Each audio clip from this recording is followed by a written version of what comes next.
Good morning, students. I am Palak, Assistant Professor, Computer Science, Government College, Naharnol. In this video, I will be talking about object-oriented programming, features and concept. This is the Unit 1 in all the syllabus like BSc and BCA and MCA students. These are the subtopics that we are going to cover: introduction, features, OOPS concepts, classes and objects, abstraction, encapsulation, inheritance and polymorphism. All these concepts are included in OOPS. So first of all, what is object-oriented programming? As the name suggests, it uses objects in the programming. Object-oriented programming aims to implement real-world entities like inheritance, hiding, polymorphism, etc. in programming.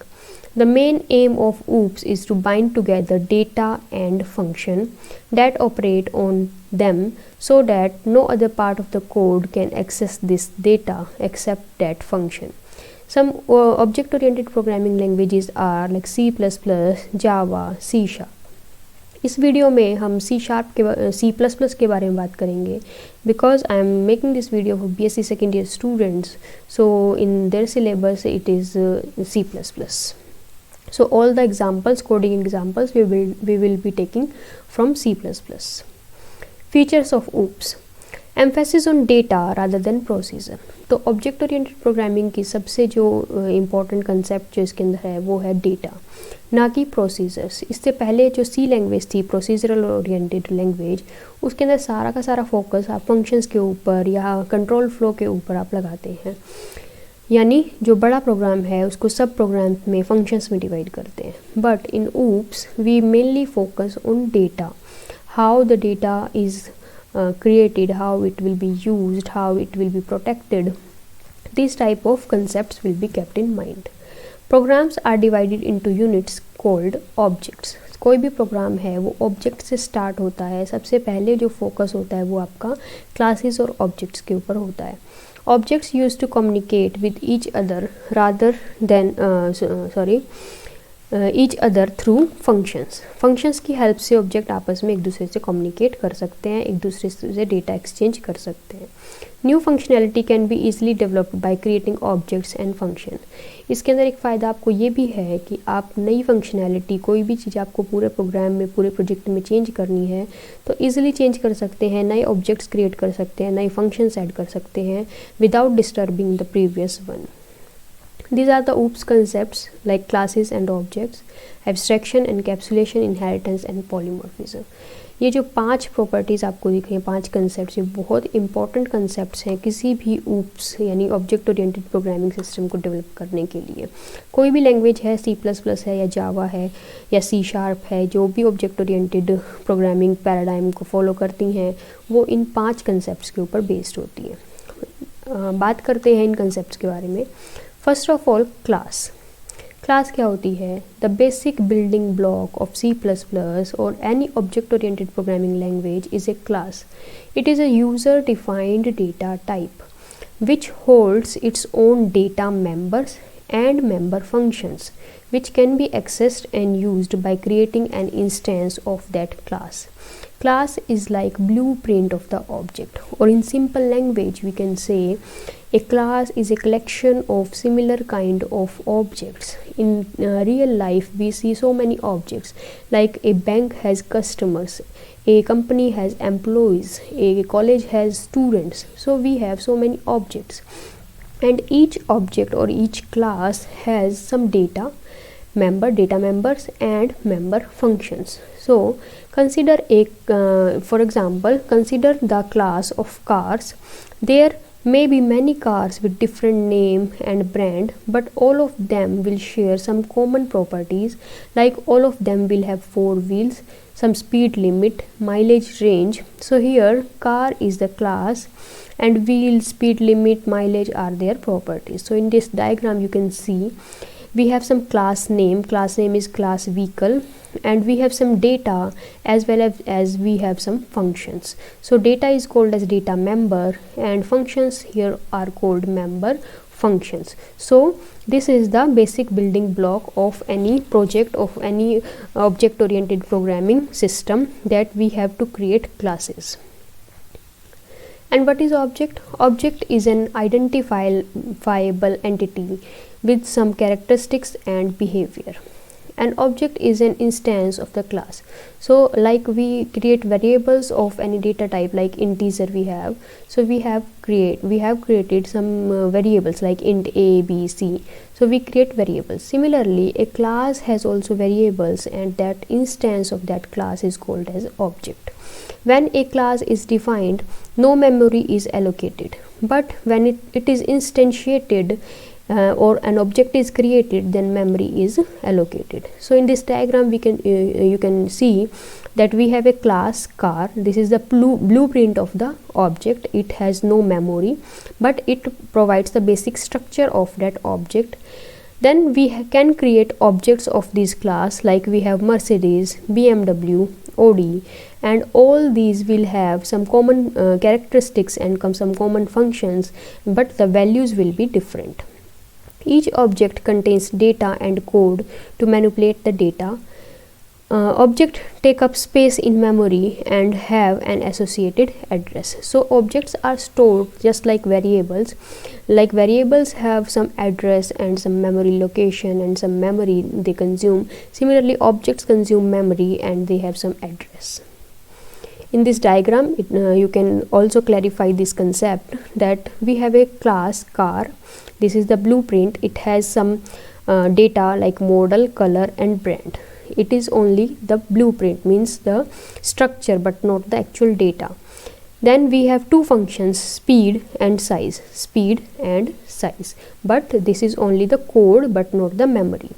Now we have created three objects, each having different values of the data members. So here we have provided the memory to the objects. So objects has memory, but class does not contain any memory.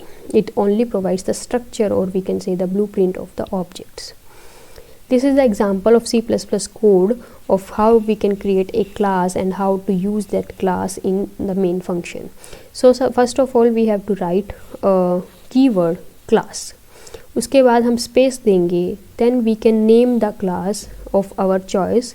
कोई भी आप अपनी choice से उसका नाम दे दो. For example हम यहाँ पर्सन के लिए क्लास बना रहे हैं, तो यहाँ पर हमने नाम दिया है पर्सन. आप किसी स्टूडेंट के लिए क्लास बना रहे हैं तो आप लिख सकते हैं स्टूडेंट. अगर आप एम्प्लॉयज़ के लिए क्लास बना रहे हैं तो आप यहाँ लिख सकते हैं employ. So you can name it like any other variable in the program. Then curly bracket start, then character name. For name we have taken an array. Then integer id, ये हमने दो डेटा मेंबर इसके लिए हैं. Then we have some access specifier. access specifier ये बताता है कि उस पर्टिकुलर फंक्शन या डेटा मेंबर का स्कोप क्या है पूरे प्रोग्राम में, यानी पूरे प्रोग्राम में वो कहाँ कहाँ विजिबल होगा और कहाँ विजिबल नहीं होगा. Then we have a function void get details. तो अब तक जो आपने सी लैंग्वेज पढ़ी है उसके अंदर आप इस तरह की कोई एंटिटी नहीं बनाते. आप यहाँ पर C++ में आपने कुछ डेटा और कुछ फंक्शंस को एक यूनिट के अंदर कंबाइन कर दिया, और इस यूनिट को हम क्या कहते हैं, क्लास कहते हैं. So a class is a unit और a user defined data type that contains some data member and some member functions. उसके बाद आप क्या करेंगे, करली ब्रैकेट करेंगे क्लोज और उसके बाद लगाएंगे semi colon.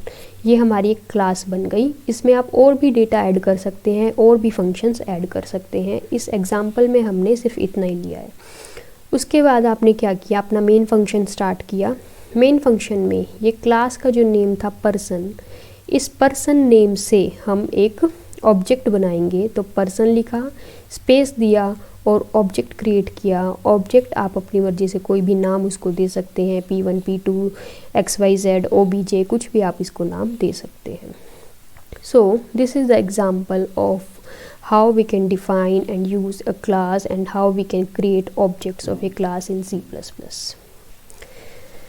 Then we have I have told you about the concepts of OOPS. So one of the main concept of OOPS is encapsulation. Encapsulation is defined as wrapping up of data and information. अभी तक मैंने आपको बताया था कि class में भी कुछ डेटा होता है और कुछ फंक्शंस होते हैं और वो एक यूनिट की फॉर्म में इकट्ठा काम करता है. सिमिलरली एनकैप्सुलेशन जो है उसमें भी आप डेटा और इन्फॉर्मेशन यानी उससे रिलेटेड कुछ फंक्शंस को एक सिंगल यूनिट बना देते हैं। उस सिंगल यूनिट को हम क्लास कहते हैं। इसका मतलब एनकैप्सुलेशन क्लास की हेल्प से पॉसिबल होता है। In object-oriented programming, encapsulation is defined as binding together data and function. Data और function को इकट्ठे हमने bind कर दिया। Encapsulation is hiding the functional data from the object calling it. इससे फ़ायदा क्या होगा कि जो डेटा है वो हमें डायरेक्टली एक्सेस करने की ज़रूरत नहीं होगी, हम उसको फंक्शंस की हेल्प से एक्सेस करेंगे। Data encapsulation led to the important OOPS concept called as data hiding. इससे जो आपका डेटा है वो हाइड हो जाएगा और सिक्योर हो जाएगा। इस वजह से एनकैप्सुलेशन को डेटा हाइडिंग भी बोलते हैं। C++ supports the properties of encapsulation and data hiding through the creation of user-defined types called classes. अभी मैंने आपको बताया कि encapsulation classes की हेल्प से पॉसिबल होता है क्योंकि क्लास में ही फंक्शंस और डेटा इकट्ठा रखा जाता है। Next is abstraction. Abstraction means displaying only the essential information and hiding the details, or we can say complexity hiding. यानी आपको कोई काम करना है, कोई भी प्रोसेस या कोई फंक्शन को कॉल करना है तो आपको सिर्फ उसके इनपुट्स के बारे में पता होता है, उसकी कॉम्प्लेक्सिटी, उसके पीछे क्या कोडिंग है, वो सारी चीज़ें आपको नहीं पता होती। Data abstraction refer to providing only essential information. सिर्फ जो एसेंशियल इन्फॉर्मेशन है वो पता होनी चाहिए, उसके बैकग्राउंड में क्या काम हो रहा है वो नहीं पता होता यूज़र को। जैसे आप किसी एटीएम पे गए, आपको कैश विड्रॉ करना है तो आप अपना कार्ड इंसर्ट करते हैं, पिन नंबर डालते हैं और कैश विड्रॉल का ऑप्शन सिलेक्ट करते हैं, लेकिन बैकग्राउंड में वो प्रोसेसिंग कैसे हो रही है, आपके अकाउंट से पैसे कैसे डिडक्ट हुए, मशीन ने पैसे कैसे कैलकुलेट करके आपके पास डिलीवर किए, ये सारे स्टेप्स आपको नहीं पता। तो इस प्रोसेस को हम कहते हैं एब्स्ट्रैक्शन। यानी आपको सिर्फ और सिर्फ इनपुट्स के बारे में पता होने चाहिए, उसकी बैकग्राउंड प्रोसेसिंग या कॉम्प्लेक्सिटी के बारे में नहीं पता होना चाहिए, ताकि जो सिस्टम है वो बहुत ईजी हो जाए यूज़ करना। Data abstraction can be achieved in 2 ways। Data abstraction 2 तरीके से आप अचीव कर सकते हैं। एब्स्ट्रैक्शन यूजिंग क्लासेस, जो मैंने अभी आपको बताया कि आप क्लासेस की हेल्प से उसमें फंक्शंस बना के एब्स्ट्रैक्शन को अचीव कर सकते हैं। सेकंड, एब्स्ट्रैक्शन इन हेडर फाइल्स। हम जो हेडर फाइल्स यूज़ करते हैं C और C++ में, उससे भी एब्स्ट्रैक्शन अचीव होता है। जैसे आपको फंक्शन यूज़ करना है printf। अब वो printf फंक्शन आपको यूज़ करना तो आता है, लेकिन उसकी कोडिंग क्या है उसके बैकग्राउंड में वो आपको नहीं पता। इसका मतलब हेडर फाइल्स भी आपको ऐसे फंक्शंस प्रोवाइड करती हैं जो आपके लिए काम करते हैं, इनपुट आउटपुट का काम करते हैं, मैथ्स का काम करते हैं, स्ट्रिंग कंपेयर करने का काम करते हैं, लेकिन आपको उनकी कोडिंग के बारे में नहीं पता, कॉम्प्लेक्सिटी के बारे में नहीं पता। Next is inheritance. Inheritance is a capability of a class to derive property and characteristics from another class। क्या होता है, हमारे पास मान लो एक क्लास है, उससे हम और नई क्लासेस बनाना चाहते हैं नए फीचर्स ऐड करके। यानी पुराने फीचर्स तो रहें, साथ में नए फीचर्स और आ जाएं। जैसे हमारे पेरेंट्स से हमें फीचर्स मिले हैं और कुछ नए फीचर्स भी मिले हैं, सिमिलरली इनहेरिटेंस कोडिंग में भी होता है। Inheritance is one of the most important feature of object oriented programming. इसके अंदर एक सब क्लास होगी, एक सुपर क्लास होगी। यानी जिस क्लास के फीचर्स आपको इनहेरिट करने हैं उसको आप बेस क्लास या सुपर क्लास कहेंगे, और जो नई क्लास आपने बनाई है जिसमें कुछ नए फीचर्स ऐड किए हैं और पुरानों को भी यूज़ किया है, उसको आप डिराइव्ड क्लास या सब क्लास कहते हैं। रीयूजिबिलिटी। इनहेरिटेंस किस लिए इम्पॉर्टेंट है? रीयूजिबिलिटी के कंसेप्ट के लिए। यानी जो कोड आपने बेस क्लास में लिख दिया, आपको वो कोड दोबारा से बी क्लास में लिखना नहीं पड़ेगा, वो एज इट इज़ रीयूज़ हो जाएगा। इस वजह से इनहेरिटेंस बहुत ही इम्पॉर्टेंट कंसेप्ट है in object oriented programming. Next is polymorphism.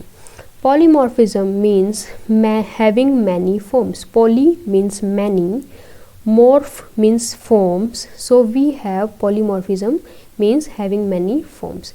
In simple word, we can define polymorphism as the ability of a message to be displayed in more than one form.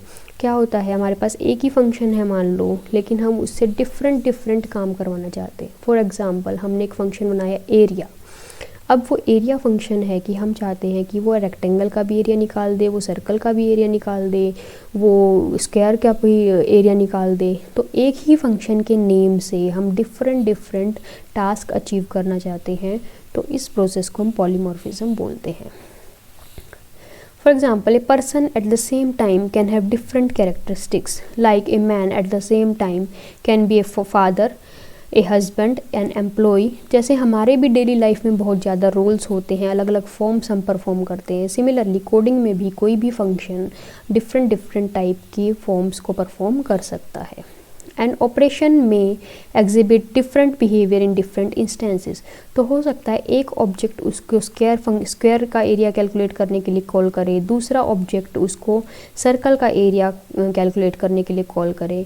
तो इस तरीके से operation जो है वो different हो सकता है डिफरेंट इंस्टेंसेस के लिए। C++ supports operator overloading and function overloading. तो जो ये पॉलीमॉर्फिज्म है इसको हम ओवरलोडिंग भी बोल देते हैं अपनी जनरल प्रोग्रामिंग टर्म्स में। तो ये दो तरह का होता है। First is operator overloading. Operator overloading का मतलब है कि अगर कोई ऑपरेटर आपको पता है एक सिंबल होता है जो कि ऑपरेशन परफॉर्म करता है, जैसे प्लस एक सिंबल है, लेकिन ये क्या काम करता है, दो नंबर्स को ऐड करता है, या फिर दो स्ट्रिंग को कंकैटिनेट कर सकता है, या फिर हो सकता है दो कॉम्प्लेक्स नंबर को ऐड करे। तो अलग अलग टास्क परफॉर्म करने की वजह से हम इसको क्या कहेंगे, operator overloading. Similarly function overloading, जो मैंने आपको एग्जांपल बताया एरिया का, कि वो अलग अलग तरह के फिगर्स का एरिया अगर कैलकुलेट करे तो हम उसको फंक्शन ओवरलोडिंग कहते हैं।